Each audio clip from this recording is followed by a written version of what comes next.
காமராஜர் கல்வி உறுதி திட்டம். கல்வி கண் திறந்த கர்ம வீரர் பெருந்தலைவர் காமராஜர் அவர்கள் அவரை கொள்கை தலைவர்களில் ஒருவராக ஏற்ற ஒரு இயக்கம்தான் நம்ம தமிழக வெற்றி கழகம். நமது கல்வி சார்ந்த கனவுகளில் ஒன்றாக கல்வி இடைநிற்றல் என்பதை இருக்கக்கூடாது என்பதை உறுதி செய்ய வேண்டும். அதற்காகவே உருவாக்கப்பட்டுள்ள திட்டம்தான் காமராஜர் கல்வி உறுதி திட்டம். இடைநிற்றலுக்கான காரணங்களில் ஒன்றாக பொருளாதார குறைபாடும் இருக்கிறது.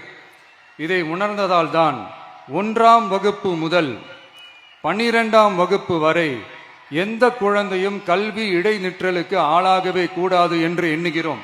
அந்த எண்ணத்தின்படி நம் விருப்பத்தை நிறைவேற்ற இடைநிற்றலே இல்லாமல் செய்வதற்காக ஒவ்வொரு தாய்க்கும் அல்லது பாதுகாவலருக்கும் ஆண்டுதோறும் 15,000 ரூபாய் பொருளாதார உதவி 15,000 ரூபாய் பொருளாதார உதவி தொகையாக வழங்கப்படும்.